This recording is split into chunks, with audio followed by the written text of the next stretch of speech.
Hello and welcome to the Skipper's View podcast, episode 170. I'm glad we made it this far. Obviously now we're getting sponsored by Chinook Seedery. Definitely go. I know Ethan and Tobey, who we got on the show today. Did you guys both get your Chinook Seedery packages in the mail? Yeah, it's my box right behind me right there. Oh, Yeah, hell I know yeah. Dean's getting mine, I think, next week, but I've heard great things about them. All the flavors are very, very solid for sure. Hell yeah. And if he forgets to send them to you, harass him because he's got like 400 bags. He wants to send them out. So you could use our code, the Skipper's View at Chinook Seedery, and you'll get some discount on seeds that are really good. So move on to the hot corner. And this is the sad corner for me. As our loyal listeners know, I'm a Yankee fan, but Yankees are in trouble. Garrett Cole, unfortunately, has to undergo the knife, and he will undergo Tommy John surgery, which effectively ends his 2025 season. Yankees rotation as of right now, I believe they already announced Carlos Rodon as the opening day starter. If not, shame on me, but it's going to be Rodon, Max Fried, Marcus Stroman, Clark Schmidt, and Will Warren. Ethan, do the Yankees miss the playoffs with this rotation? I want to say no, but I think there's definitely a possibility. I mean, look, the Red Sox look like one of the best teams probably in the AL East and probably in the American League right now. You get a guy like Roman Anthony that could maybe even make the opening day roster with Willie Abreu being out. The rotation definitely has question marks. I know I talked to you and Tobey off camera about it, but I don't think it's as bad as people say. Like, I mean, Marcus Stroman's regressed, but at the same time, he's still a pitcher. He knows how to, maneuver through the zone. Will Warren is a guy that has like 3,300 RPMs on his sweeper. Fried and Rodon are still quality pitchers too, and Clark Schmidt, if he's healthy, he could be a solid 4. So I think there's a world that they do miss the playoffs, but I like some of the additions they've made with Goldie. Judge still bangs. We'll definitely have to see though. But the AL East is definitely loaded this year. Yeah, and I don't want to get into a whirlwind of a different conversation because I didn't plan for it. But if it's a good conversation, we'll take the time. Isn't it crazy to think? Like, I know the Yankees lost Juan Soto, but they didn't really lose that much from the core of last year's team. In fact, they added, besides Juan Soto, like they added Bellinger, they added Goldschmidt, who I know age and performance as of late, that argument. But Goldschmidt's still a potential Hall of Famer. Honestly, I think if he continues to be decent, I'm not asking to be Goldschmidt of like 5-6 years ago. He's probably going to get in the Hall. You got, obviously, Stan dealing with his injuries, but he'll be back. And you got Bellinger, you got Judge. Volpe's most likely going to, improve rather than, I guess, degress. And you got Jazz Chisholm for a whole year. I don't like, you know what I mean? Like, I just don't think it's as gloomy as people think. But isn't it crazy there's a world right now where that roster, with what it is right now, with Rodon and Fried, Rodon got paid big money. Like, people forget that. He got paid big money. The Yankees might not make the playoffs with their roster, but teams like, I don't even know who to pick on right now. Who do you guys want to pick on? Is it good? Might make the playoffs and they have a terrible roster. The Twins, maybe? I don't know. Yeah. And Royce Lewis just got hurt today too, which is ridiculous. It's the beginning of the end of Minnesota. I just drafted Buxton in our draft, and I was like, if he stays healthy for 100 games, I took him for the same reason, Brett. Well, we'll hope, all Yankees fans out there are now Will Warren. Hopefully he's the savior for the rotation here, but we'll move on. Another AL East team causing some headlines. So the league commissioner, Rob Manfred, is pressuring Stu Sternberg to sell the Tampa Bay Rays. Rays ownership announced that they are not moving forward with their plans and project down in St. Petersburg, Florida. Tobey, I put this on you being the one who goes to college in Florida. And I don't know about you, Ethan. I've been to the Tampa Bay Stadium where it is currently, like the one that had the roof ripped off. Tobey, have you been to the Rays Stadium at all? Never been to the Trop. Okay, so what are, I guess, down where you're at, what's the vibe with the fans right now? Are they pissed at ownership giving this news? Have you talked with anyone in the Rays community since this news kind of broke out this week? I have a few buddies down here who are Rays fans, and then obviously I have Ethan across the state, but it's just A lot of them aren't as big Rays fans as, you'd probably think. They've had the Bucks to grow up with, so they're big football guys. But they're not really too mad at the ownership. They're kind of just in a tough spot. It's like it costed, I think, over $1 billion to repair the roof alone, and I think the Mhm. actual new stadium wasn't much more expensive than that. So I think they just know they're in a weird spot. They've always been kind of annoyed by the ownership not really spending money on players. So I think it's just that everyone's starting to get a little bit frustrated at this point. Uh, but yeah. Yeah, and like everything I knew. Ethan, by the way, are you in Florida as well? Am I an idiot? Did I not know Yeah, that? I go to FGCU, so it's like Oh an my hour god. from. Okay, No, yeah. you're good. It's So like an do hour and you a have half Rays from the fans top. as well? I would love to hear your take as well. Then I picked Toby because I knew, like, from our last conversation, he's a No, Florida you're guy. good. Yeah, I mean, I've gone to the Trop.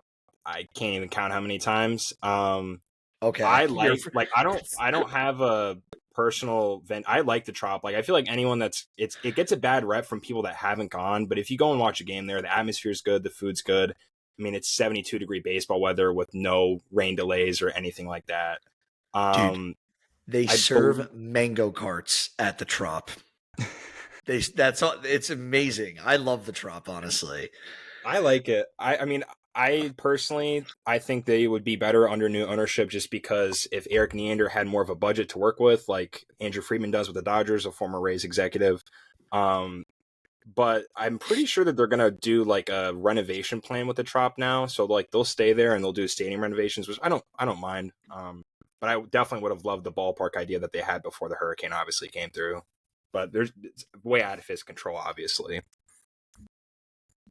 Yeah, I saw the plans for it. It looked like an entire complex of like businesses, stores, like bars, restaurants, everything opening up for it. So it's like also just disheartening for like the I guess the market and the community down there. Like a lot of jobs opening up, but um yeah, we'll move on. The Rays are kind of just in flux right now with their situation. It's kind of a shit show. Um we'll see what happens. Do you guys have a preference if the Rays do sell? Where you guys want the next team to be in Major League Baseball? I would love if the Rays sold for it to be in Orlando, just for the sake of obviously keeping it on the East Coast. I think just being in this state the last 4 years, I could see how many people would be able to draw to Central Florida and Orlando. You have Disney, you have Universal there, so the tourists would flock obviously if they like baseball. And I saw old sketches of like what a possible stadium could look like down there, and it looked really cool. So I also heard, Sam Fosberg said Montreal. That would be pretty cool, but I think it'd be a little bit better logistically and just make more sense financially for the Rays to go to Orlando. Ethan, any strong thoughts? Um, I mean, obviously, like it's the Tampa Bay Rays, but they play in St. Pete. I think downtown Tampa would be good, and just because of the Lightning sell out almost every single game now, and it wasn't really like a hockey state, and it kind of has turned into it because of the Lightning. And I think if they were near Ybor City or near Tampa, they could definitely draw some good crowds with like a younger audience and already having like an established sports market there. Yeah, I don't really want the Tampa Bay Rays to leave. I would love for a new owner in Tampa to buy them, and then I would love the MLB to expand to two cities. I would like obviously Nashville and Portland are Mhm. like the two like most commonly talked about.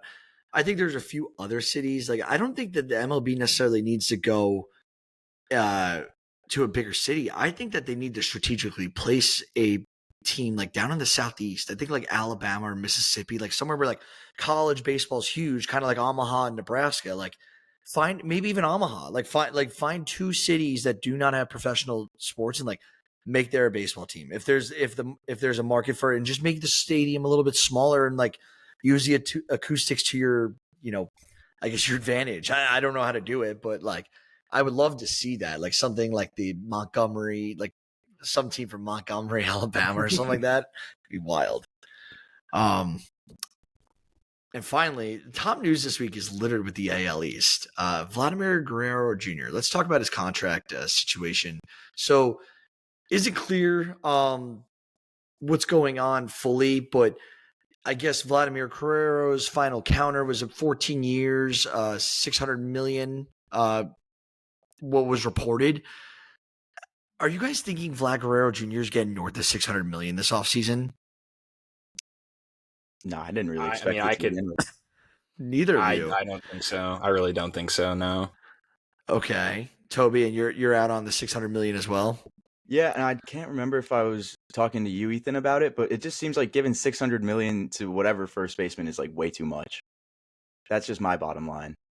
Yeah, I agree too. And I know the Blue Jays were getting a lot of hate not keeping him, but at the same time, if the Blue Jays were to pay him that much money, like what core could they build around besides like Vladdy? Bo Bichette's in a walk year. Their farm system is depleted. They were relying on Ricky Tiedemann, who hasn't stayed healthy the last 2 or 3 years. Um, and yeah, I mean it's a position where he's probably most likely going to DH in a few years anyways. I don't see Vladdy getting $600+ million. I think that's insane. Yeah, I would have agree with you guys. I think what would you say, first base or what do you think is the least important position in the infield? Obviously, shortstop and catcher are like 1, 2. I'd say third base is probably 3, and then second base or first has got to be 4 and 5 if you like flip them. So it's a lot of money to put right there at first base, especially for.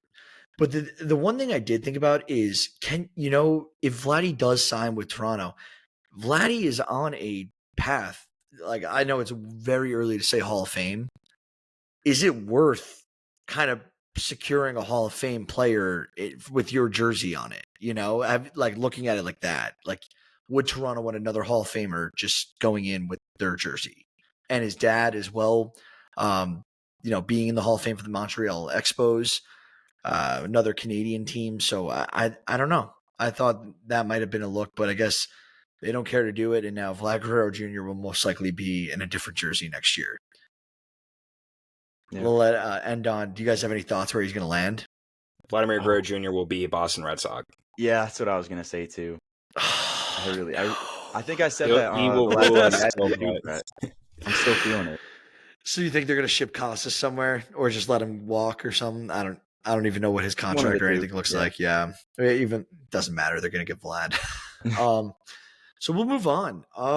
We got the American League. So speaking of the Red Sox, actually, Rafael Devers, he made some comments this week, and he was quoted saying he will do whatever the Red Sox want him to do after the whole Bregman signing third base DH. Do you guys think now that Devers is happy and you got Story looking, kind of back in old form? The Red Sox lineup goes as follows: Jaron Duran, Rafael Devers, Alex Bregman, Tristan Casas, Trevor Story, Brian Abreu. Willier Abreu, Connor Wong, David Hamilton, and then Sedane Rafaela. Um, is this the deepest lineup in the American League now? Especially with the two guys between Christian Campbell and Roman Anthony we know are on the way. I think it really is too, especially when you got to think that Marcelo Mayer's banging on the door too. I forgot mean, about and Meyer. to I think didn't even write him in no, the but with Story notes. playing good in the spring, I mean, it's easy to forget a guy like Marcelo Meyer because I mean, you got to think Story. Especially he's probably going to go down at some point this year. So by then, Mayer will certainly be ready. The team's just deep. The farm's deep. Everything about the Red Sox right now just seems deep. Yeah, and Ethan, any thoughts? American League, I any other contender? I know, I completely agree. I mean, just for the farm system aspect too, like I thought Juan Soto was going to be a Red Sox just because of the future that the team has and they could build around him. But Marcelo Meyer, Christian Campbell, Roman Anthony hit one of the farthest home runs I've ever seen the other day. Like they just have such a deep lineup. They have a great core of young players with Duran, potentially with Casas, maybe not really. I think Rafaela can play shortstop, center field. He can play everywhere. He got a contract. So yeah, I think the Red Sox are definitely the deepest lineup. And then especially next year when they have, the big three come up too, especially some of them maybe this year.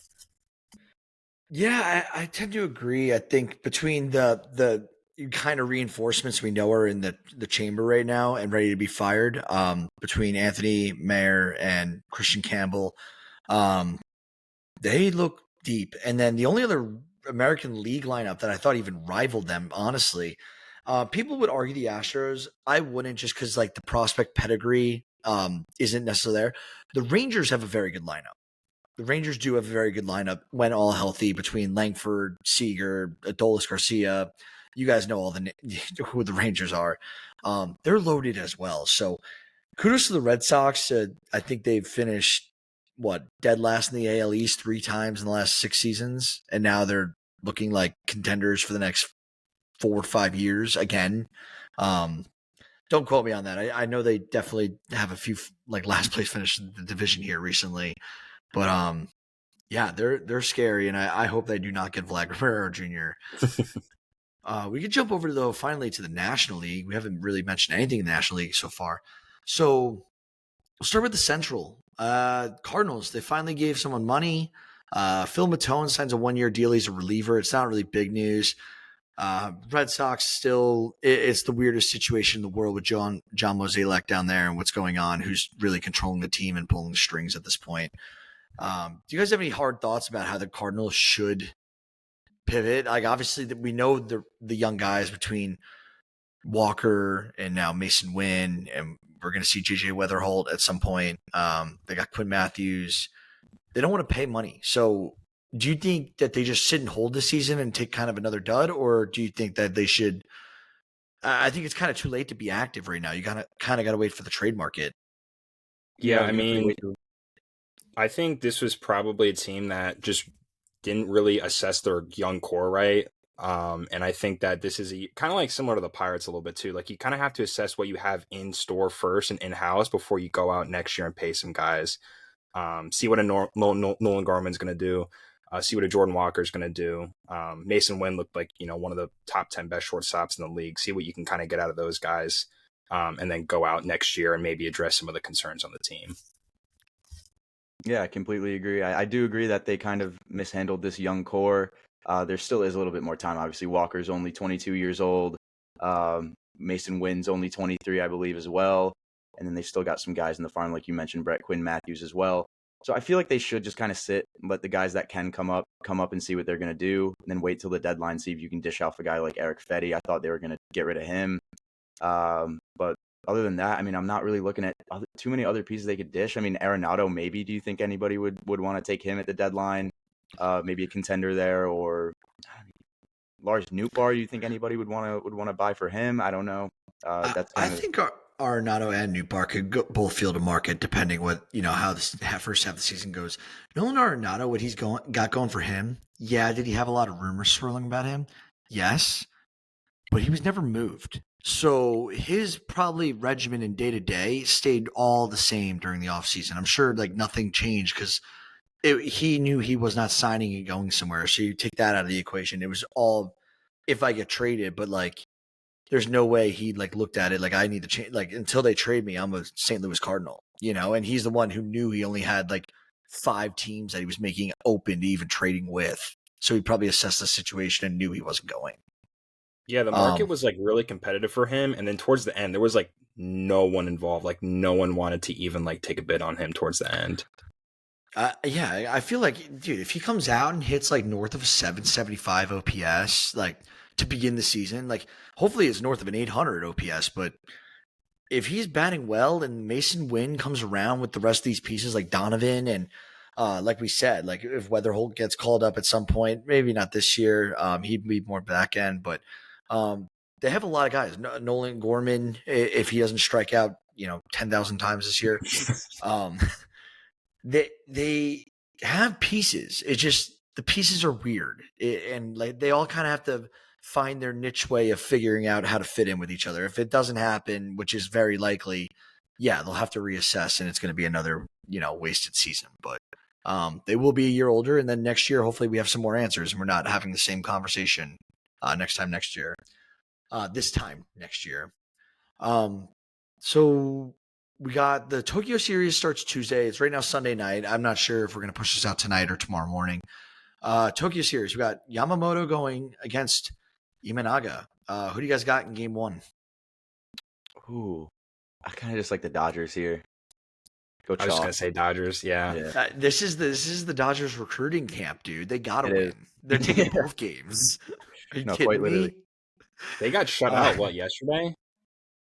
I didn't pay attention. So did they get shut out actually? I think they lost. I'm pretty sure they lost 3-0. I don't think they scored yesterday.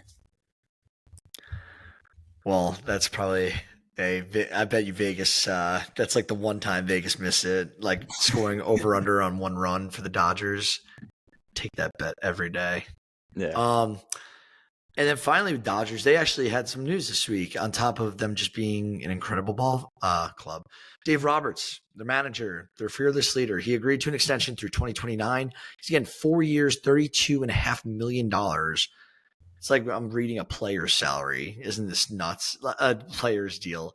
So he's getting $8 million a year. He'll be the highest paid manager in the bigs. So, a couple tidbits before I ask you guys your thoughts on Dave Roberts. Los Angeles has never missed the playoffs while he's been at the helm. He's won the NL West 8 times, and he has 4 National League pennants and has almost a 63% winning percentage in the regular season. He also has the most wins in the regular season since, like, in baseball, since he joined the Dodgers with 907. Was this the right move by the Dodgers to retain, like, Dave Roberts deserves his contract? Or do you guys think, no, they sign all their talent and they could have hired me to be the manager? What's your thoughts? I think it's just like it's a glue piece. Like this is just like you don't hire or you don't fire the manager that is bringing you guys all this success or just brought you to the World Series. Obviously, he wasn't on the hot seat or anything, but this extension's great. I mean, it keeps the core together. It keeps I guess their leader together. I mean, this is only going to help them in the future. And I mean, you rifled off all the stats there. It's just been unreal. I guess I'm getting more at, and Ethan, maybe you could answer this. Is Dave Roberts the number one manager in baseball? Like, does he deserve the most money as a manager? I'll say he got underpaid, and I'll say just because Craig Counsell, I think, Oof. got $8 million, and he was the highest paid AAV manager in MLB history before that. And if you look at the pedigree between the winning percentage, overall team success, some of the stuff in the big moment, I think he got underpaid. I think Kevin Cash is the best manager in baseball just because of the low market and stuff he has to deal with. But yeah, I think, like Tobey nailed right on the head, you don't get rid of Dave Roberts. He's been behind all the success. The players love him. The organization loves him. And I think this was a great move for the team. And like I said, I think 8.2 is a steal considering what some of these other managers were getting. Yeah. No, definitely agree with the Cash take. Funny enough, I did write a top 10 managers piece, and I ranked Cash the third ranked manager in baseball behind Bochy and Terry Francona now. Never, Those are don't valid, forget. though. I No, those had are to give like them long, like long because term, the like Harry titles. and Yeah, Bochy are legends. That's yeah. fair. But like Kevin Cash would have it. If Kevin Cash had one title, I would give it to Kevin Cash just because what he has to put up with. Like, Just don't pull a guy in the sixth inning in the World Series. That's all you got to do. yes, well said, well said.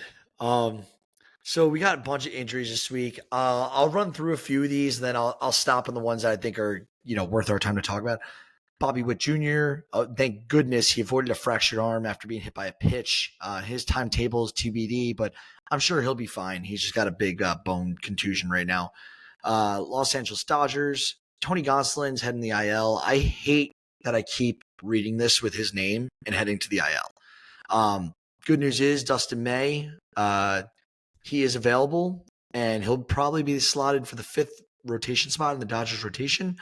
We're still mad at Nick's picks for taking him in round 20 of the draft because I tried to get him right after that, and I might have cursed in my car when I saw the draft pick. I was really pissed. Emerson Hancock, he's going to fill in for George Kirby in the rotation for Seattle as he's dealing with shoulder inflammation. I do want to talk about this one.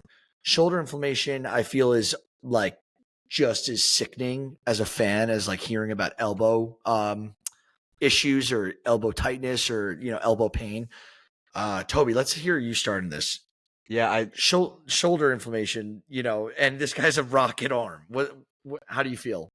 I don't know. This just makes me think of Louis Gill like a few weeks ago when we had like I think they said the same thing, shoulder inflammation or just shoulder tension or whatnot. Just it never seems like it's a good sign. And shoulder injuries are just as annoying and nagging as the elbow ones. You could argue they're worse in my opinion. But just to be dealing with that and not really know anything else, it's just inflammation that doesn't make me think he's really going to come back and be able to stay healthy. It's just the shoulder issues really just tend to get me more than the elbow ones. Yeah, Ethan, do you think Nail right on the head too? I think any shoulder reconstruction, in my opinion, is way worse than Tommy John surgery, especially with how successful TJ has been over the last 4 years with advancements in the medical field.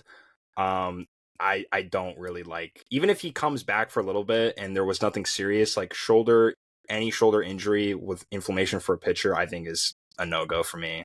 I think it's like shut it down until you really see some like good good imaging and not letting him go back out there after something like that.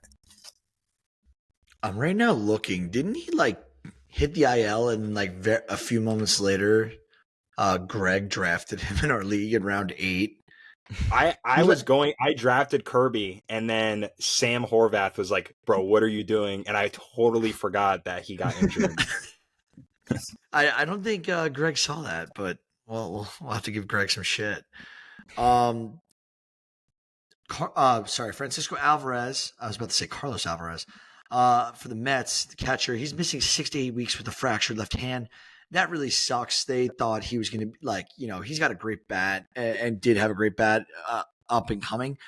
They were hoping for a big breakout this year at the plate from Alvarez. So he's going to have his setbacks. He's definitely missing probably 2 months, probably a little more. We'll see how the rehab goes, but I hope he gets back sooner rather than later. Mets also have Jeff McNeil hitting the IL with an oblique. He's going to begin the season on the IL there. Jesus Sanchez is now out for a month with an oblique strain for Miami. Milwaukee's Brandon Woodruff. He looks like he's going to pitch in a minor league game soon. That's why I drafted him in our league like today. I was like, hell yeah, I want me some Brandon Woodruff. He's an ace. We'll see when he's able to come back from Milwaukee. You got another ace. I don't even know would you guys call Grayson Rodriguez an ace yet? Am I allowed to say that or no? He hasn't I earned would his. just say in the Orioles' sake, yeah, but overall right now, no. Yeah, I agree with you in that. Until he proves that he's healthy, I don't think you could really say that. He has ace potential, but he can't stay healthy right now. Yeah. Do you watch The Office? I tried to get into it. I haven't. I know Tobey has, but I haven't gotten into it too much. That just reminded me like of when like Dwight's on the phone. No, when Ryan's on the phone and he's like, "Yeah, she's like a 6 in New York, but like an 8 in Scranton." Oh God. But you're spot on, Ethan. That's exactly what it is. With the Baltimore Orioles, he is like an ace. He is an ace. Yeah. He's down for 10 days with elbow inflammation. That is no bueno. I feel like everyone's been waiting on this guy to have his breakout year because of the talent and the pedigree that's there. He's just, he keeps getting banged up and it sucks. Gunnar Henderson, he's eyeing to return by opening day. He's dealing with an intercostal injury, which I had to look up. It looks like it's something with the ribs. Sucks, but he's an MVP caliber player, so they need him back ASAP. Boston's Lucas Giolito, he's dealing with a hamstring issue. He'll be on the IL to start the year. Same Brian Bello won't be ready for opening day either for Boston. He's got shoulder soreness going on. And then finally, Max Scherzer, he avoids a serious injury with regarding his thumb. He's going to make his return to the mound very soon. So that's all good stuff to close out the injury segment. We'll jump into the miscellaneous portion of this. This is kind of whatever's going on in baseball overall, professional, international. So, Ethan, for you, Mike Trout wants to return to Team USA in 2026 for the World Baseball Classic.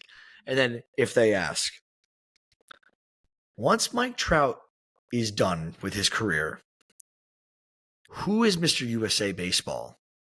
I have one name on my mind who it has to be, but Mike Trout's kind of been Mr. USA Baseball since he's been in the league. I think you got to go Mookie Betts. In my opinion, you got to go Mookie Betts. Who would you go? Okay. Tobey, you go first, and I'll tell you. I'm thinking longevity here, and I'm going Bobby Witt Jr. That's a good one too. That's a good one. I was thinking Bryce Harper, because I'd follow that man into battle, man. I love Bryce Harper. Harper. That at all. Playoff Bryce is a different animal, and like under the spotlight, playing for Team USA with that exquisite jawline and beard. Hell yeah, sign me up for that any day of the week. But yeah, this is good news for Team USA. If Mike Trout is able to make it, I hope he can play the full season and be ready to go for 2026. Shohei Ohtani, I don't know. Do you guys play Fortnite? Occasionally now. I mean, I'm not even going to lie. I sometimes do. Ethan, do you play or nah? I think I talked to Tobey in DMs, bro. I used to be a demon at Fortnite, but I haven't gamed. I haven't gamed in a few months. I've just been focusing on Twitter. Oh, God. That could be the name of the episode. Ethan is a demon at Fortnite. Oh, God. Well, Shohei Ohtani, he's going to be in the game. So I think they also said Decoy, his dog, is going to be in the game too. that's awesome for baseball. I think there's a lot of kids out there, a lot of guys who, play Fortnite who aren't baseball fans. And baseball getting into this market, like, who's Shohei Ohtani? If they don't know already, like most people do know who Shohei. He's like kind of like LeBron now. Like even if you don't watch basketball, you know who LeBron is. Shohei needs to like continue. Like we baseball fans need to ride the coattails of Shohei Ohtani as long as possible. He is so good for the game of baseball, and like I love it. If Fortnite can get some extra baseball fans from getting him in the game, I'm all about it. Mhm. Finally, this is going to be sick, even though, again, I'm a Yankees fan. Boston Red Sox, they have a show called The Clubhouse coming out on Netflix. Did you guys see the trailer? No. I did. I think Stats Brad told me I like have to watch it, and it looks really interesting. I'm definitely going to watch it. So I guess it's a show that they're doing. They're releasing later this month, and it's about like the ins and outs of being an MLB player. So I assume it's going to be something be like wide receiver or QB1 or those other shows they've done for other sports. Last Chance U. I think it's going to be great for baseball. Baseball is like, I think kind of winning right now. And like, you know what I mean? Like professional wise, like NBA, everyone's very down on the NBA right now. Like the NBA kind of, it blows. And then football, you got people who are like very into it. And then you have people who are like super against it. And then you have hockey, which come on. It's hockey. It's not better than America's pastime. Here. No hockey slander in the pod. Nah. I don't mind hockey at all. I can't get into it. Like there's just I don't know. It's just a whole nother world of like names and like schedules and stuff, and you have to learn. And it's like you're in the Florida area. You got Tampa. Like Tampa Yeah, Bay. I mean, no, I agree though. Like baseball in general, just Soto getting a record-setting contract in sports. I think the pitch clock has gotten a new wave of MLB fans cutting games down by 25, 30 minutes, getting more people involved. And Shohei Ohtani is bringing the game to new heights that we haven't really seen before. So I agree. Baseball is definitely on the come up for sure. Skyrocketing right now. I love it. Finally, that was the most fun part of the episode. Well, fun for us, but. We get to look at the Skipper's View draft so far. Ethan, you went with Aaron Judge with your first round pick. How confident do you feel in this team? Did you see the chats that I sent? I feel like every day I look at it, I'm less confident in it. Judge is a good first overall pick in my opinion. Like I probably would have taken Judge over like Tatis just because he's stayed healthy. I think Wood in the 5th round is a sleeper. James Wood might finish top 10 MVP voting. Probably not even a hot take, but I think he's like insane. I feel like your team, the ceiling isn't what I would like because like fantasy, you got to draft ceiling, but your floor is so goddamn high. Like you have so many like solid play. Like Stephen Kwan, is he going to betray you? No. Is he going to do anything out of the ordinary? No. Like, I don't know, maybe, but like odds are probably not. I really liked whose team was it? It's so hit or miss. Hagen's team at the end. Lindor, like most disrespected man in baseball with Skeens. If Duran has another monster year in the 3rd round, and then he's got DeGrom in the 4th, which that could bite him. That could bite him big time. But he still has like Felix Bautista, who could be the best closer in baseball. He got McClanahan off surgery. He's got Wilson Contreras. He's got Chapman, who could be massive. Lawrence Butler just got himself a deal. I don't know. His team's pretty good. Or it could be really good. I like Lewis's team. Toby, are you not in this league? No, I missed Why didn't you sign up? No, I missed the mark on it this year. I joined one with a bunch of my buddies earlier, and it's my first year doing fantasy baseball, so I kind of just wanted to do the one league, get the feel of it, and then next year if it goes well for me, we'll do multiple leagues. Well, the good news is this is redraft, so next year we'll just expand it to like 14 teams to keep it simple. But this is easy. That's easy. But this league is going to be super fun. I'm relying big time on LA. My first 2 picks were Freeman and Shohei, so I need Mike Trout to stay healthy. Your team is nasty. Junior in the 4th, dude. I think my team is so. I'm a sick puppy, dude. I was sitting here before this episode, and I shit you not, I was drawing out my team here on this notepad. Like I was like, how did they let me get away with this team? I was like, I got Strider in the Slider too. Yeah, 11th, and he's pitching off the mound. Like what? Like he throws and tomorrow. he fell to me. I was like, "Are you kidding me?" But if Buxton and Trout stay healthy, my team is disgusting. Woodruff too. Woodruff is solid.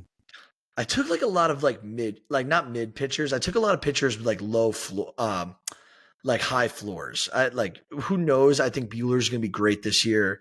I think Kevin Gausman's going to rebound a little bit. Logan Webb, he's always good for 200 plus innings. Like I took guys who I know are going to be there. I mean, even Arrighetti, like I feel like Arrighetti could definitely step up this year. Like his stuff is nasty. He gets a lot of whiff too. Yeah, and if Jordan Romano goes down, as the closer in Philly, I got Kerkering, so I'm set. And I got Clase and Devin Williams, so like I expect to lead the saves holds category. I hope. Yeah, to, that was a debacle like 20 minutes ago. Well, that being said, we'll let everyone get some time. Do you guys have anything else left to comment, or can I close out the show? No, I'm good. All right. Spring training has been insane. The prospect games have been really fun to watch, and I know you guys are Yankee fans. Ben Rice looked good today. Jason Dominguez opposite field bomb. Dominguez is going to be a fucking beast this year, bro. I got to figure out who has him, see if he wants to trade. I didn't draft him early enough. Well, hey, with that, we're going to close out. All right. Bye.